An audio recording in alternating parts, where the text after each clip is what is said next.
കാർഷിക വാർത്തകളിലേക്ക്. നാളികേര ഉൽപ്പന്നങ്ങളുടെ റെക്കോർഡ് വിലക്കയറ്റം തുടരുന്നു. വെളിച്ചെണ്ണ വില ക്വിന്റലിന് 200 രൂപ ഉയർന്നു. വിദേശ വിപണിയിൽ നിരാശ നൽകിയെങ്കിലും റബ്ബർ കേരളത്തിൽ നേട്ടമുണ്ടാക്കി. കുരുമുളകിനും വില ഉയർന്നു. ഏലം പക്ഷേ പ്രതീക്ഷ നൽകിയില്ല. തമിഴ്നാട്ടിലെ വൻകിട കൊപ്രയാട്ട് വ്യവസായികൾ ചരക്ക് സംഭരിക്കാൻ പരക്കം പായുകയാണ്. മില്ലുകളുടെ സുഗമമായ പ്രവർത്തനങ്ങൾക്ക് തടസ്സം നേരിടാതിരിക്കാൻ കൊപ്രവില അടിക്കടി ഉയർത്തിയിട്ടും കാര്യമുണ്ടായില്ല. കാങ്കയത്ത് കൊപ്ര കിലോ 150 രൂപയായി ഉയർന്നു. കൊച്ചിയിൽ വില 174 രൂപയാണ്. മാസാരംഭമായതിനാൽ സംസ്ഥാനത്തെ വിപണികളിൽ എണ്ണയ്ക്ക് ഡിമാൻഡുണ്ട്. വെളിച്ചെണ്ണയ്ക്ക് വില ക്വിന്റലിന് 200 രൂപ വർദ്ധിച്ച് 26,100 രൂപയായി. വിദേശത്ത് റബ്ബറിന് കനത്ത തിരിച്ചടി നേരിട്ടെങ്കിലും കേരളത്തിൽ റബ്ബർ വില വർദ്ധിച്ചു. ഉൽപാദന രംഗത്തെ ശോഷിപ്പും കാർഷിക മേഖലയിൽ നീക്കിയിരിപ്പ് കുറഞ്ഞതും വിലക്കയറ്റത്തിന് വഴിതെളിയിച്ചു. കൊച്ചിയിൽ 4ാം ഗ്രേഡ് റബ്ബർ കിലോ 20,700 രൂപയായി ടയർ നിർമ്മാതാക്കൾ ഉയർത്തിയെങ്കിലും കാര്യമായി ഷീറ്റ് കണ്ടെത്താനായില്ല. ഒരു വിഭാഗം ഉൽപാദകർ 20,800 രൂപ വേണമെന്ന നിലപാടിലാണ്. കയറ്റുമതി വിപണിയായ ബാങ്കോക്കിൽ ഷീറ്റ് വില 20,600 രൂപയിൽ നിന്നും 20,100 ഇടിഞ്ഞു. ആഭ്യന്തര വാങ്ങലുകാരിൽ നിന്നുള്ള ശക്തമായ ഡിമാൻഡും രൂക്ഷമായ ചരക്കുക്ഷാമവും കുരുമുളകിന്റെ വിലക്കയറ്റത്തിന് വേഗത പകർന്നു.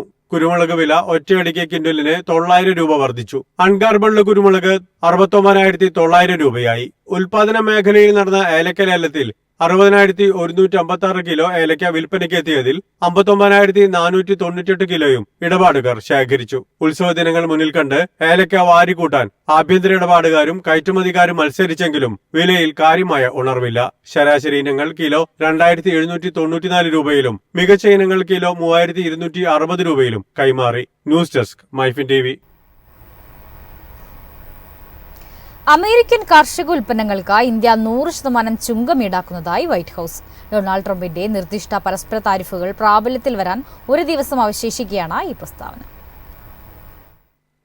White house press secretary Karoline ലിവിറ്റിന്റേതാണ് ഇന്ത്യക്കെതിരെയുള്ള പരാമർശം. മറ്റ് രാജ്യങ്ങൾ ഈടാക്കുന്ന ഉയർന്ന ലെവികൾ കാരണം US ഉൽപ്പന്നങ്ങൾ കയറ്റുമതി ചെയ്യുന്നത് ഏതാണ്ട് അസാധ്യമാക്കുന്നുവെന്ന് ലിവിറ്റ് പറയുന്നു. യുഎസിന്റെ പാലുൽപ്പന്നങ്ങൾക്ക് യൂറോപ്യൻ യൂണിയനിൽ നിന്നും 50% തീരുവയും അരിക്ക് ജപ്പാനിൽ നിന്ന് 700%വുമാണ് ഈടാക്കുന്നത്. കാർഷിക ഉൽപ്പന്നങ്ങൾക്ക് ഇന്ത്യയിൽ നിന്ന് 100%മാണ് നികുതി. അമേരിക്കൻ വെണ്ണയ്ക്കും ചീസിനും കാനഡയിൽ നിന്ന് ഏകദേശം 300% തീരുവയും ഈടാക്കുന്നുണ്ട്. ഇക്കാരണത്താൽ യുഎസിൽ പല ബിസിനസ്സുകളും അടച്ചുപൂട്ടാൻ നിർബന്ധിതമായിട്ടുണ്ടെന്നും പലരുടെയും ജോലി നഷ്ടപ്പെടാൻ ഈ ഉയർന്ന നികുതികൾ കാരണമായിട്ടുണ്ടെന്നും ലിവിറ്റ് അഭിപ്രായപ്പെട്ടു. പരസ്പര താരിഫ് ബാധകമാകുന്ന രാജ്യങ്ങളുടെ പേര് പറയാൻ പ്രസ് സെക്രട്ടറി വിസമ്മതിച്ചു. ട്രംപ് ആയിരിക്കും ഇത് സംബന്ധിച്ച പ്രഖ്യാപനം നടത്തുകയെന്നും അവർ വ്യക്തമാക്കി. News desk MyFin TV. ഉപേക്ഷിക്കപ്പെട്ട കരിങ്കൽ ക്വാറികളിൽ നിന്നുള്ള വെള്ളം കൃഷിക്ക് ഉപയോഗപ്പെടുത്താനുള്ള പദ്ധതിയുമായി സംസ്ഥാന സർക്കാർ. ഇതിനായി ഹരിത തീർത്ഥം പദ്ധതി നടപ്പിലാക്കും. സംസ്ഥാനത്തെ ഉപേക്ഷിക്കപ്പെട്ട 286 ക്വാറികളിലെ വെള്ളം കൃഷിക്ക് ഉപയോഗിക്കാനാണ് പദ്ധതി. ഹരിത കേരള മിഷന് കീഴിലാണ് ഹരിത തീർത്ഥം പദ്ധതി. ആദ്യഘട്ടത്തിൽ 30 ക്വാറികളിലെ വെള്ളമാണ് ഉപയോഗപ്പെടുത്തുക. മാലിന്യം തള്ളുന്നതും കൂടുതൽ അപകട സാധ്യതകൾ ഉയർത്തുന്നതുമായ ക്വാറികളാണിത്. കൊല്ലം ജില്ലയിലെ കരീപ്ര ഗ്രാമപഞ്ചായത്തിൽ നടപ്പിലാക്കി വിജയിച്ച പദ്ധതിയാണ് സംസ്ഥാന വ്യാപകമായി നടപ്പിലാക്കുന്നത്. ആഴമേറിയ ക്വാറികളിലെ മഴവെള്ളം സോളാർ പാനലുകളിൽ നിന്നുള്ള വൈദ്യുതി ഉപയോഗിച്ച് പമ്പ് ചെയ്ത് ചെറുചാലുകളിലൂടെ സമീപത്തെ കൃഷിയിടങ്ങളിലേക്ക് എത്തിക്കുകയാണ് ചെയ്യുക. കുളം, കിണർ റീചാർജിങ്ങിനും വെള്ളം വിനിയോഗിക്കാം.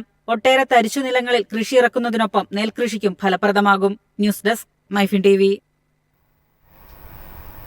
കുരുമുളക് വിലയിൽ നേരിയ മുന്നേറ്റം. ഇനിയും വില കൂടുമെന്ന പ്രതീക്ഷയിൽ കർഷകർ. ഏറെക്കാലത്തെ മാന്ദ്യത്തിന് ശേഷം ഏതാനും ആഴ്ചകളിലായി കുരുമുളക് വിലയിൽ പുരോഗതിയുണ്ടായി. വൈകാതെ വിലയിൽ വലിയ വർധനവുണ്ടാകുമെന്നാണ് വിലയിരുത്തൽ. കുറെ നാളായി 60,000 രൂപയുടെ പരിധിയിലായിരുന്നു വില. പിന്നീടത് 63,000 രൂപയിലേക്കും 68,000 രൂപയിലേക്കും ഉയർന്നു. കർണാടകയിലെ പല ഭാഗങ്ങളിലും ഇപ്പോൾ കുരുമുളകിന് 72,000 രൂപയ്ക്ക് മുകളിലാണ് വില. തമിഴ്നാട്ടിലും താരതമ്യേന ഉയർന്ന വിലയാണ്. ഉൽപാദനം കുറഞ്ഞുവരികയാണെങ്കിലും കഴിഞ്ഞ ഏതാനും വർഷങ്ങളായി കുരുമുളക് വിലയിൽ യാതൊരു പുരോഗതിയും ഉണ്ടായിരുന്നില്ല. ചില സമയം വില താഴേക്കും പോയി. മറ്റുൽപ്പന്നങ്ങളുടെ നിലവാരവുമായി താരതമ്യം ചെയ്താൽ 1 കിലോഗ്രാം കുരുമുളകിന് ഇപ്പോൾ 1000 രൂപയെങ്കിലും വില ലഭിക്കണം. വയനാട്ടിൽ ഇത്തവണയും കുരുമുളക് ഉൽപാദനം നാമമാത്രമാണ്. വിളവെടുപ്പ് കഴിഞ്ഞതോടെ വിപണിയിലേക്കുള്ള ചില്ലറ വരവ് കൂടി നിലച്ചിരിക്കുകയാണ്. ഇതുമൂലം വരും ദിവസങ്ങളിൽ കുരുമുളക് വിലയിൽ കാര്യമായ ഉയർച്ച പ്രതീക്ഷിക്കപ്പെടുന്നുണ്ട്. News desk MyFin TV. ഫിലിപ്പീൻസിലേക്ക് അരി കയറ്റുമതി ആരംഭിച്ച തെലങ്കാന 12,500 ടൺ അരിയാണ് ആദ്യഘട്ടത്തിൽ കയറ്റുമതി ചെയ്തത്. ആന്ധ്രാപ്രദേശിലെ കാക്കിനാഡ തുറമുഖത്തു നിന്നാണ് ഫിലിപ്പീൻസിലേക്കുള്ള ആദ്യ അരിചരക്ക് പുറപ്പെട്ടത്. ടണ്ണിന് 36,000 രൂപ നിരക്കിൽ സംസ്ഥാനത്തിന് ആദ്യ ചരക്കിൽ നിന്ന് 45 കോടി രൂപ ലഭിക്കും. രാജ്യത്ത് അരി ഉൽപ്പാദിപ്പിക്കുന്ന ഏറ്റവും മികച്ച 3 സംസ്ഥാനങ്ങളിലൊന്നാണ് തെലങ്കാന. ഈ സാധ്യതകൾ ഉപയോഗപ്പെടുത്തിയാണ് 12,500 ടൺ അരിയുമായി ആദ്യ കപ്പൽ പുറപ്പെട്ടിരിക്കുന്നത്. ഫിലിപ്പീൻസ് 1 ലക്ഷം ടൺ അരിയും 8 ലക്ഷം ടൺ നെല്ലും ആവശ്യപ്പെട്ടതായാണ് റിപ്പോർട്ട്. സംസ്ഥാനത്ത് നെല്ലുൽപാദനം സംസ്ഥാനത്തിന്റെയും കേന്ദ്ര പൂളിന്റെയും ആവശ്യകതയേക്കാൾ കൂടുതലാണ്. തെലങ്കാന സംസ്ഥാന സിവിൽ സപ്ലൈസ് കോർപ്പറേഷനും ഫിലിപ്പീൻസ് സർക്കാരിനെ പ്രതിനിധീകരിച്ച് കമ്പനിയും തമ്മിലാണ് 1 ലക്ഷം ടൺ അരി വിൽക്കുന്നതിനുള്ള കരാറിൽ ഏർപ്പെട്ടിരിക്കുന്നത്. അരിയുടെ ഗുണനിലവാരം പരിശോധിച്ച ശേഷം ഫിലിപ്പീൻസ് സർക്കാർ തെലങ്കാനയിൽ നിന്ന് കൂടുതൽ അരി വാങ്ങാൻ താൽപര്യം പ്രകടിപ്പിച്ചിട്ടുള്ളതായി സർക്കാർ വൃത്തങ്ങൾ വ്യക്തമാക്കി. News desk MyFin TV. ഇന്ത്യയുടെ പരുത്തി കൃഷിഭൂമിയുടെ വിസ്തൃതി കുറയുന്നു. കർഷകർ മറ്റ് വിളകളിലേക്ക് മാറിയതാണ് പരുത്തി കൃഷിക്ക് വിനയായത്. 2025-26 രാജ്യത്തെ പരുത്തി കൃഷി ഭൂമിയുടെ വിസ്തൃതി 114 ലക്ഷം ഹെക്ടറായി കുറഞ്ഞു. പയറുവർഗ്ഗങ്ങൾ, എണ്ണക്കുരുക്കൾ എന്നിങ്ങനെ മികച്ച വരുമാനം തരുന്ന വിളകളിലേക്ക് പല കർഷകരും തിരിഞ്ഞതുകൊണ്ടാണിത്. ഇതുമൂലം മുൻ വർഷത്തേക്കാൾ 3% ഇത്തവണ ഉൽപാദനത്തിൽ ഇടിവ് രേഖപ്പെടുത്തിയത്. പഞ്ചാബിൽ പരുത്തി കൃഷി വിസ്തൃതിയിൽ മാറ്റമില്ല. എന്നാൽ ഹരിയാന നെൽകൃഷിയിലേക്ക് മാറിയത് പരുത്തി ഉൽപാദനത്തിൽ 5% ഇടിവുണ്ടാക്കുമെന്നാണ് വിലയിരുത്തൽ. മികച്ച മൺസൂണിന്റെ അടിസ്ഥാനത്തിൽ ഹെക്ടറിന് ശരാശരി 477 കിലോ വിളവാണ് ഇത്തവണ പ്രവചിച്ചിരിക്കുന്നത്. ഉൽപാദനത്തിൽ 3% വർധന പ്രതീക്ഷിക്കുന്നുണ്ട്. ജലസേചന സൗകര്യങ്ങളുള്ള പ്രദേശങ്ങളിൽ മികച്ച ഉൽപാദനമുണ്ടായതാണ് രാജ്യത്തെ മൊത്തം ഉൽപാദനത്തിൽ പ്രതിഫലിച്ചിരിക്കുന്നത്. News desk MyFin TV. വിലയിടിവും ഉയർന്ന കൃഷിച്ചെലവും വെറ്റില കർഷകരെ പ്രതിസന്ധിയിലാക്കുന്നു. വെറ്റില വിപണിയിൽ സർക്കാർ ഇടപെടലുകൾ വേണമെന്ന ആവശ്യമാണ് കർഷകർ മുന്നോട്ട് വയ്ക്കുന്നത്. മാസങ്ങൾക്ക് മുമ്പ് വരെ 100 രൂപയ്ക്കടുത്ത് കിട്ടിയിരുന്ന ഒരു കെട്ട് വെറ്റിലയ്ക്ക് ഇപ്പോൾ വില 30 രൂപയ്ക്ക് താഴെയാണ്. വരും ദിവസങ്ങളിൽ ഇത് വീണ്ടും കുറയാനും സാധ്യതയുണ്ട്. താമ്പൂലത്തിനും മംഗളകാര്യങ്ങൾക്കും ഔഷധമായും ഉപയോഗിക്കുന്ന വെറ്റിലയ്ക്ക് ന്യായവില ലഭിക്കാതായതോടെ പലരും കൃഷി ഉപേക്ഷിക്കുകയാണ്. മറ്റു കർഷകർക്ക് ലഭിക്കുന്ന ആനുകൂല്യങ്ങളോ വിപണിയിലെ വിലസ്ഥിരതയോ വെറ്റില കർഷകർക്ക് ലഭിക്കുന്നില്ല. 10 സെന്റിൽ കൃഷി ഇറക്കണമെങ്കിൽ 1/2 ലക്ഷത്തോളം രൂപ ചെലവ് വരുമെന്നാണ് കർഷകർ പറയുന്നത്. കൊറോണ സമയത്ത് വെറ്റില 240 മുതൽ 300 രൂപ വരെ വില ലഭിച്ചിരുന്നു. ഉൽപാദനം കൂടിയതാണ് വില കുറയാൻ കാരണമെന്നാണ് മൊത്ത വ്യാപാരികൾ പറയുന്നത്. വന്യമൃഗങ്ങളുടെ ആക്രമണത്തെ തുടർന്നും മറ്റും കൃഷി ഉപേക്ഷിച്ച് പലരും വെറ്റിലക്കൊടി കൃഷി ചെയ്യാൻ തുടങ്ങി. ഇതോടെ ഉൽപാദനം വർദ്ധിക്കുകയും വില കുറയുകയും ചെയ്തു. കൂലിയും കൃഷിച്ചെലവും കൊടുത്തു കഴിഞ്ഞാൽ ഒന്നും കിട്ടാനില്ലെന്ന് കർഷകർ പറയുന്നു. വെറ്റിലയ്ക്ക് വിപണിയിൽ വിലസ്ഥിരത വേണമെന്നാണ് കർഷകരുടെ ആവശ്യം.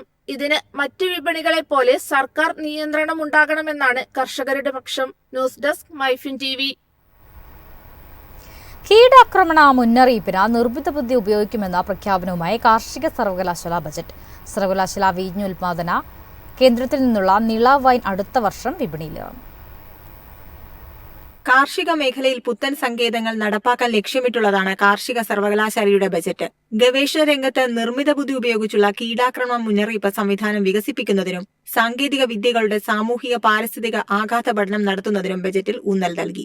ലോകബാങ്ക് സഹായത്തോടുകൂടി നെൽപ്പാടങ്ങളിൽ നിന്നുള്ള ഹരിതഗൃഹ വാതകങ്ങളുടെ പുറംതള്ളൽ കുറയ്ക്കാനുള്ള പദ്ധതിക്ക് 24.77 കോടി രൂപ നീക്കിവെച്ചു. പ്രോ ചാൻസലർ മന്ത്രി പി പ്രസാദാണ് 2025-26 വർഷത്തേക്കുള്ള ബജറ്റ് അവതരിപ്പിച്ചത്. 650.79 കോടി രൂപ വരവും 909.32 കോടി രൂപ ചെലവും പ്രതീക്ഷിക്കുന്നതാണ് ബജറ്റ്. നിള വൈൻ അടുത്ത വർഷം വിപണിയിലെത്തിക്കാനും തീരുമാനമായി. KTDC ബിയർ വൈൻ പാർലറുകളിൽ 2000 രൂപയ്ക്ക് മുകളിൽ ബില്ല് വരുന്ന ഉപഭോക്താക്കൾക്ക് 750 ml വൈൻ സൗജന്യമായി നൽകും. ഉയർന്ന വിളവും പ്രതിരോധശേഷിയുമുള്ള നെല്ലിനങ്ങളുടെയും സങ്കര ഇനം പച്ചക്കറികളുടെയും വികസന പദ്ധതി നടപ്പാക്കും. News desk MyFin TV. കമ്പോള നിലവാരം. ഇന്നത്തെ കമ്പോള നിലവാരം RSS 4 206, RSS 5 203, ലാറ്റക്സ് 139, ജാതിക്ക 350, ജാതിപത്രി 1800 മുതൽ 2250 വരെ, ഗ്രാമ്പു 900, അടയ്ക്ക 270, കാപ്പിക്കുരു 270, കൊക്കോ പരിപ്പ് 400, കുരുമുളക് ഗാർബിഡ് 71,900, കുരുമുളക് അൺഗാർബിഡ് 69,900, ഏലക്ക 2,700 മുതൽ 2,800 വരെ, വെളിച്ചെണ്ണ 25,300, കൊപ്ര 17,400, ചുക്ക് 22,500.